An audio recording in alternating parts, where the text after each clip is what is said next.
Hello there, I'm Dr. Cobalt Jackson, and after a brief legal snag in our otherwise blossoming friendship, Meghan and Harry Meghan Markle Windsor have returned to discuss issues as diverse as the release of upcoming books, continued media criticism, and Meghan's recent reaching of a milestone birthday. Meghan, Harry, welcome. Oh, it's great to be back here. It's great to be back. Oh, sorry about the litigation. No problem at all, Harry. Nothing like a refreshing trial to clear the foggy misunderstandings from the air. Very well said. And in the spirit of such desmogification, I'd like to ask you about the release of your upcoming book, Harry, or series of books, we're led to believe. Is that correct? Well, there might be more than one. The book has been described by yourself, Harry, as a wholly truthful first-hand account of your life. You know, Harry hasn't really been capable up until this point, to really open up and talk truthfully about his life experiences, right? Is that something you've encouraged, Meghan? Oh, she's been a backbone of support. Before meeting my Meghan, I used to spend so much time being happy, I couldn't properly concentrate on my mental health. Harry? Encourage? Not just encourage. That's not going far enough. I mean, Meghan's been on at me about revealing my side of the story ever since we first met. That's not true, actually. I've never actively encouraged Harry to open up about his past. I just been there for him and given him support whenever he feels the need or desire to do so. Oh, she's never encouraged me, actually. No, never encouraged. She just supported my desire to show that everything's been so unfair. Well, it's clearly a very personal affair, Harry. Would you be kind enough to share some details of the writing process? Oh, it's all about diet. Diet and stamina. I awake at 6:30, turn my alarm off, and I sleep through to 9. Then I awake, stretch, then go and have some porridge oats, some apricots, and some jasmine tea. You like Earl Grey too? Love it. Anyway, after breakfast, I go and do a little bit of yoga. Meghan says my downward-facing dog looks like a poorly erected yurt. In such a sweet way. I have a muffin for 11s, then I hit the writing desk. Thinking cap on, focused eyes. We've hired someone to write the book. Oh no, I haven't been on active writing duties, but I do make an effort to sit next to him, and juggle or something while he's writing. How droll. Penguin, the publishing house, have billed the release as, and I quote, an intimate and heartfelt memoir from one of the most fascinating and influential global figures of our time. And you yourself, Harry, have said about the book, and I quote, I've worn many hats over the years, both literally and figuratively. And my hope is that in telling my story, the highs and lows, the mistakes, the lessons learned, I can help show that no matter where we come from, we have more in common than we think. But what about those who point out that you reside in an opulence far outside the grasp of those who you otherwise have so much in common with? Oh, it's because they're ignorant. Don't they even know I'm giving the proceeds to charity? Which is very noble, Harry. Although there have been no declarations as to where the $15 million plus advance is going. Oh, for Christ's sake, do you know how hard juggling is? Your eagerly awaited memoir, Harry, has been slated by the Daily Mail, describing it as hypocrisy and proving once again that you live in a world of your own. With Meghan, of course. We think that just shows that we need to bypass the media, They have an irrational hatred for us, and we can't let that influence the way we present ourselves, our mission. The fact that the media had been overwhelmingly favourable towards you during your courtship, engagement and early marriage, only changing as your behaviour became increasingly pompous and self-referential notwithstanding, how do you intend to bypass the media, Meghan? What I mean is writing books, for example, directly communicating with those who we wish to influence. Yes, although when you publicise the books, Meghan, you'll be using the media to do so. But ignoring that for one moment, are you implying that the people love you, but the media don't? Got it in one. Yeah, that's more or less it, you know? The people love us, and they will always love us. It's funny you say that, Meghan. A YouGov poll back in 2018 placed you as the most popular royals, whereas now you're languishing very close to the bottom, just above Prince Andrew. Polls are racist. We've been defamed, you know, unfairly mocked by the media, the right-wing press particularly, you know, anything to the right of Nick Clegg or Don Lemon. They've really gone after us. Vicious. They haven't necessarily made things up about us, but they have reported on certain truths, which has not helped our perception, you know, the perception of us, right? Right, so the media are guilty of reporting truthfully of your exploits. Which really doesn't help. You know, normal people, you know, like average people, they don't quite understand what's going on in the world around us. The one we live in. Yeah, and I can't blame people for their limitations, you know? Not everyone can be special, for instance. But at the same time, when the media report on us and report on me particularly, even truthfully, sometimes it's very jarring to the populace, you know? It really rattles them up. Oh, they can't just keep their big mouths shut, or at least try to help in this process. What process is that? Well, yeah, Like affecting an augmentation to the white supremacist cesspit we're all about to drown in. I mean, this is what I'm talking about, right? Not everyone can see it. So the media shouldn't be a cause of friction. They should be, if anything, a shock absorber for people like myself. Oh, you mean they should convey your actions, speeches, inconsistencies, hypocrisies, and dreary saccharine waffle in such a way as to effectively bend the public to your will? Yeah. oh, would that be so hard? I mean, Meghan's like a bike. The public are like a bumpy old road. And all the media need to be is a half-decent suspension, so she doesn't feel any pushback as she rides over their lives. If Meghan is the bike, the public are the road, and the media is the suspension, what are you, Harry? I'm the juggler. It's important to keep him occupied. Well, if the media aren't going to do their job, you know, their sworn duty of giving quasi-royal ex-actresses free rein to lecture an already over-managed populace, then we're just going to have to get ourselves out there and show people what we're all about. Although, Harry, you had much public support in the US when you first moved there, however, that support has dwindled as you've been given more airtime to speak freely. Oh, great. Your repetitive interviews and performances have exposed your myopic self-entitlement, and as your public exposure's gone up, the line chart of your popularity has gone down. Oh, line charts are racist. I've been awfully rude in not wishing you a happy 40th birthday, Meghan. 40. I know. Hard to believe, right? Impossible, I'd say. Where are you getting these objects from? Well, what objects? You've made 40 a big important number, Meghan. You spent 40 minutes sending compassionate messages to disadvantaged women, and you've asked 40 world leaders, activists and artists to contribute to your initiative. And 4040 is the most dominant feature on the homepage of your Archwell Foundation website. Oh, that was you. Yeah, I saw we had a visit. We get lots and lots of visitors.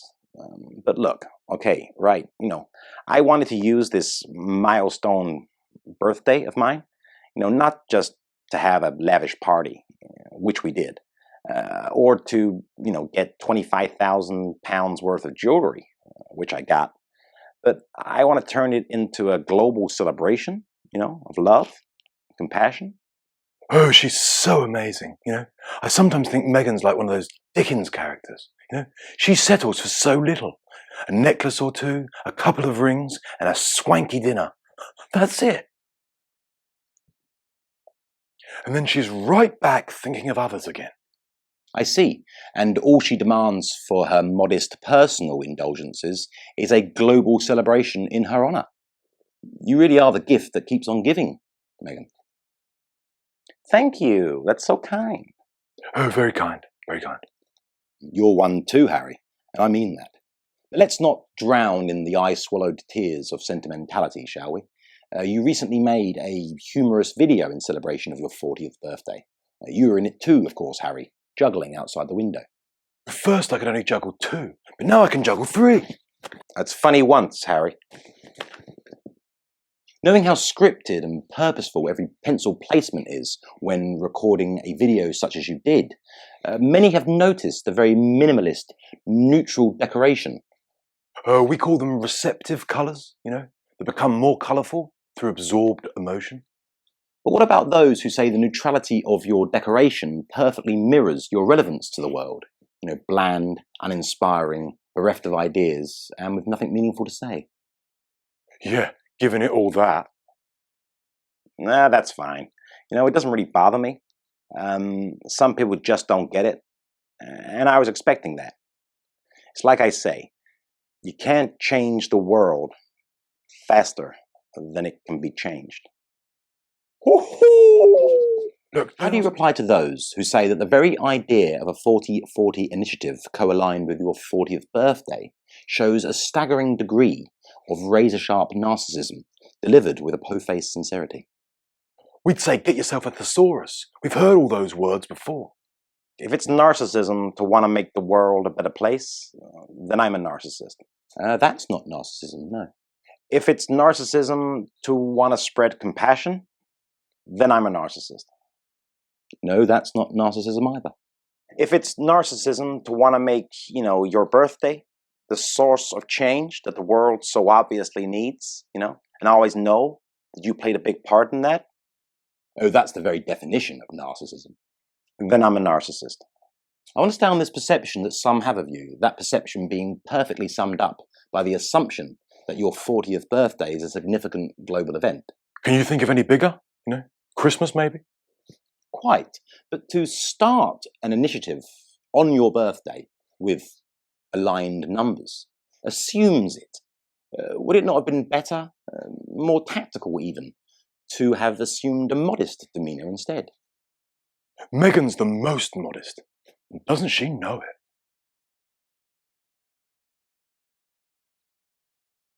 Even if you had planned with your friends, perhaps, to start the initiative, and then you pretended you didn't know anything about it, and they had dedicated it to you as a gift on your birthday. That way making it more about the mission and less about you. Oh, I can see arguments for and against there. If they had dedicated it to you, Megan, it would have implied that love and compassion is what comes to mind when they think of you. But when you start it yourself, well, it becomes very easy to slip on the melted butter and land in the toaster slot of narcissism.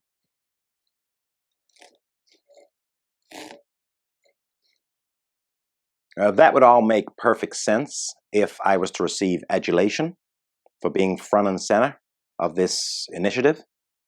But I won't be, I'll be mocked, right? Laughed at, ridiculed,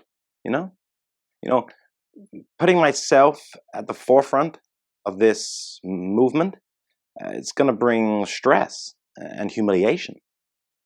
Have you ever considered that is because it is indeed what people think? No, we just need to do more, like give more.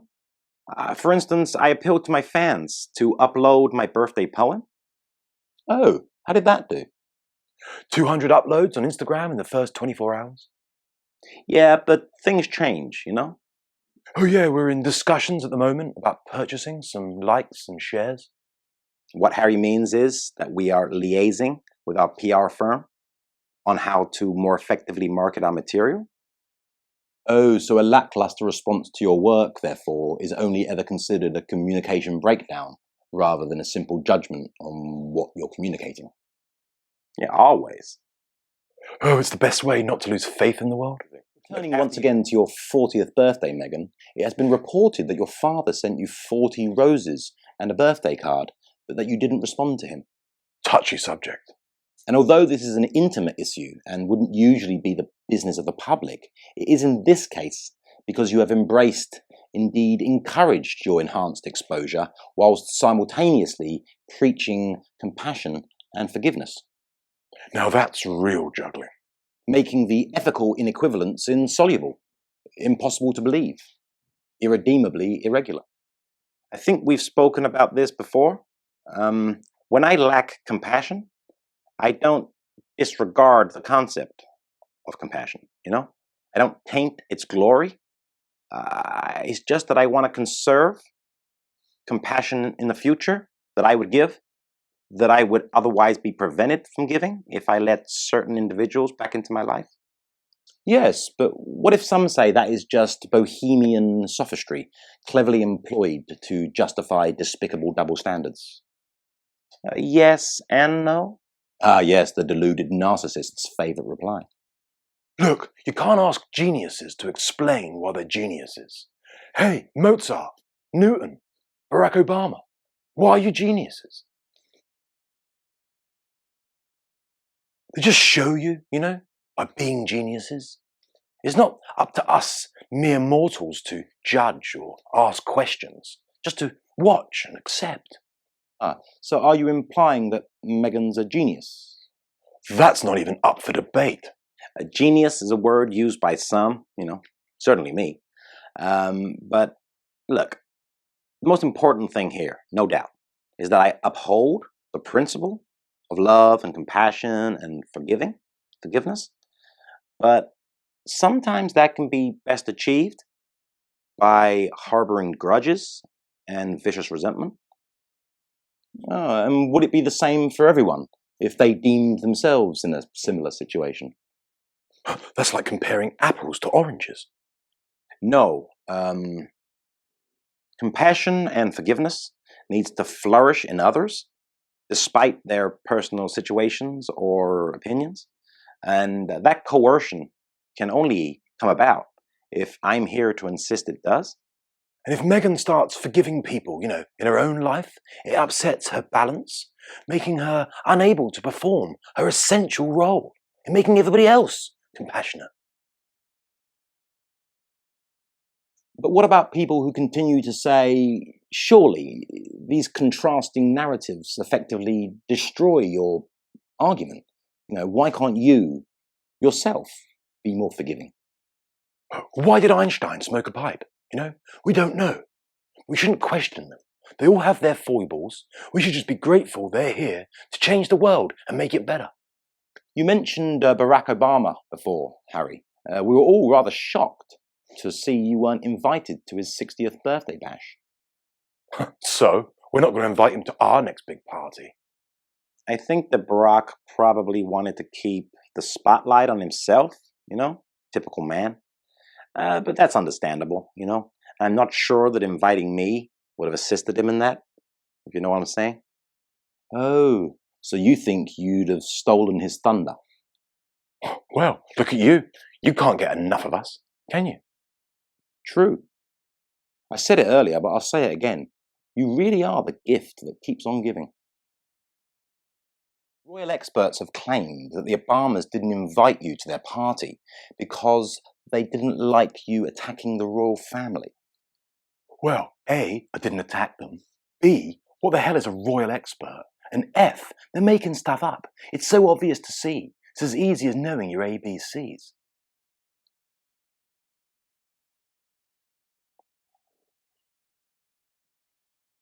I kind of see what you mean about royal experts, Harry, but if not for your aggressive stance against the royal family, can I say that? Aggressive stance? Yeah, I prefer assertive. Assertive would be better. Okay, but if not because of your assertive stance against the royal family, why didn't the Obamas invite you to their brazenly maskless, opulently decorated and slavishly catered for 60th birthday bash? Probably because of our overall behaviour, generally.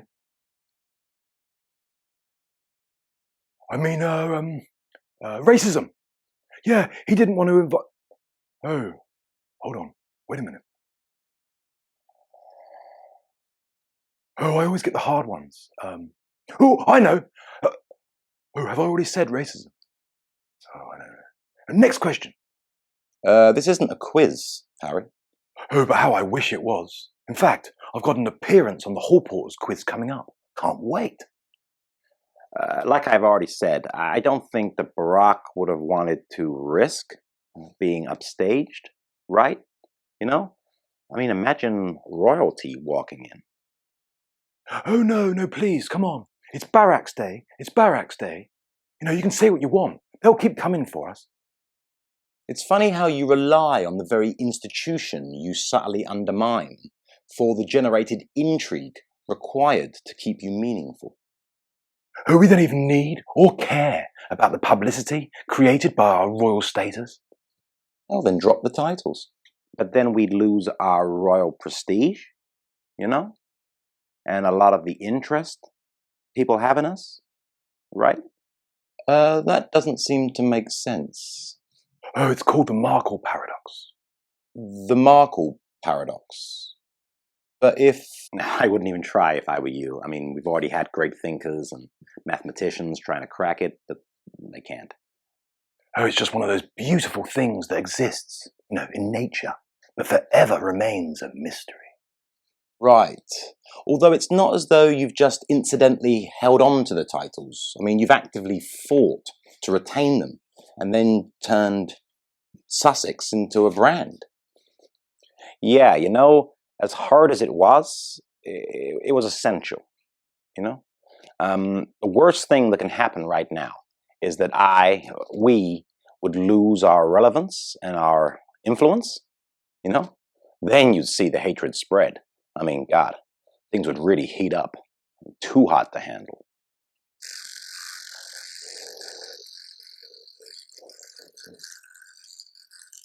So you're like a soothing balm that cools the red-hot acid of hate. Well put. Get this man a coffee. No, a Coke. Or an amaretto. The more relevant you are and remain, the more of a cooling effect you can have on the world. Which means that the more hypocritical you are, the more you wantonly feast on the fruits of royalty whilst simultaneously stamping on the peaches that you can't eat, the more relevant you will remain, which in turn means the more cooling ointment you can apply to this blistering world. Oh, it's called Markle's Law, Moore's Law, Murphy's Law, and Markle's Law. Your half-brother, Meghan, Thomas Markle, is about to make an appearance on Australian Big Brother. Is this a foreboding moment for you, considering some of the damning things he's had to say about you in the past? What do you mean? I don't remember him saying any negative comments. He's referred to you, Meghan, as a phony, a bully, a jaded, shallow and conceited woman. And he's reported to have warned you, Harry, and I quote, that she'll ruin your life. Oh, those ones, yeah. Yeah, bad. Have you ever heard of antimatter? Yes, although not in the context of Australian Big Brother. When someone comes along who's more, you know, magnetically or maybe spiritually connected, you know, connected to the surroundings, there's always some ignorance born alongside. Oh, I see what she's getting at. Oh, clever.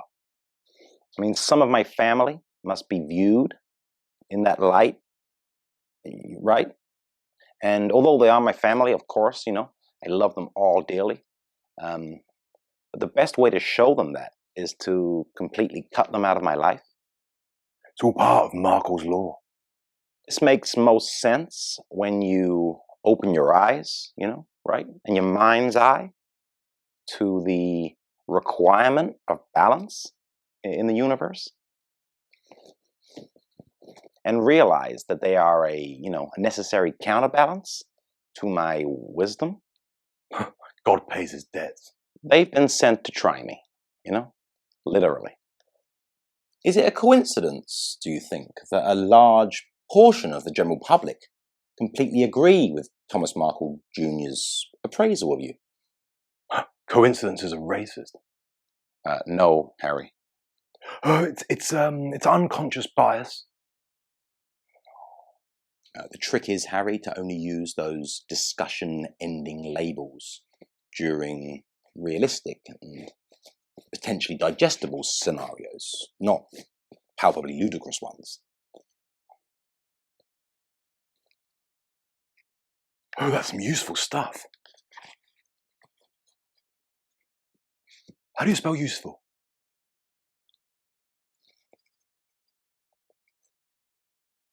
And stuff?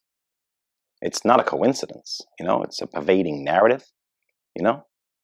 Darkness spreads darkness just as light spreads light, right? Goosebumps. Your family, therefore, are the antimatter to your truth and kindness? Oh, nice way to put it. But how do you reply to those who say that even the mere suggestion of such an explanation in response to your half-brother's criticism suggests most strongly that you're penning your reply whilst locked inside the microwave oven of narcissism? I'd like to return once again to your father, Megan. He's had a lot to say in recent weeks, such as that you're telling lies, and that you've only started telling lies since you met Harry.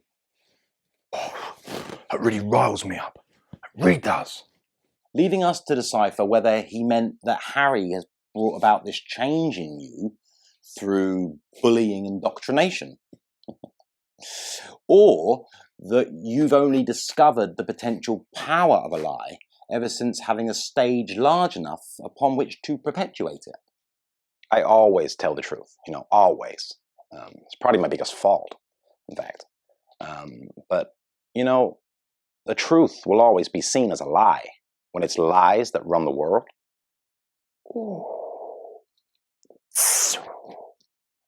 Mr. Markle also claimed that you didn't contact him whilst he was in hospital, that you didn't care. That's not true, We did care, but it's a delicate situation, right? Look, my Megan's amazing, okay? And he was nasty to my Megan. She's like a fine porcelain. Takes time to repair. Yeah, and what's more delicate than fine porcelain? He also contradicted the notion that you received any racism whilst growing up. How do you define racism, By what everyone can understand and agree upon?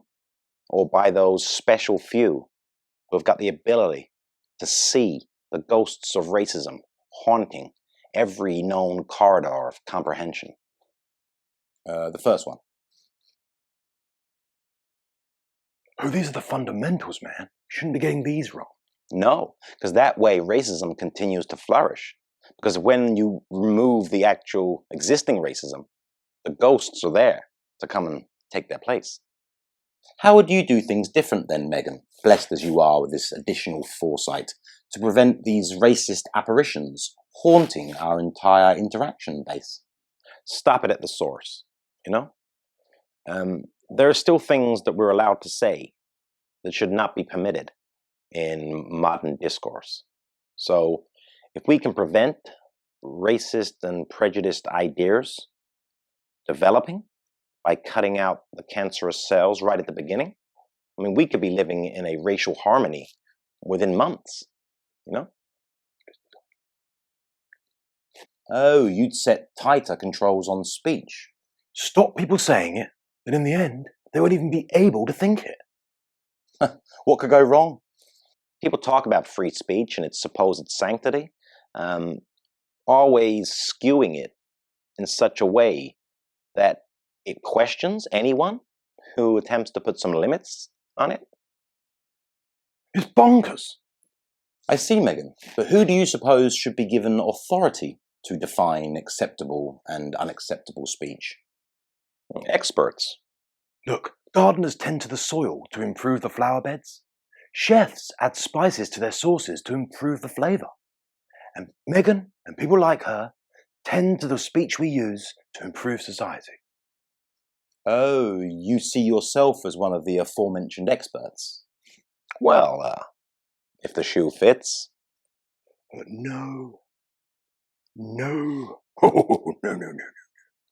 This ties nicely into the rumours, speculation, anticipation, and sheer horror that you might run for US president.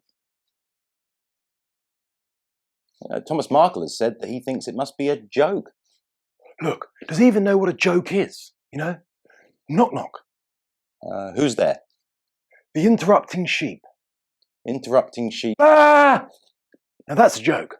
Look, don't ask me how it's done, but apparently you can click a like button or something, even a subscribe button. Rumour has it there's a notification bell and a sharing option. I got no idea how to do it, but if you can work it out, I'd really appreciate it.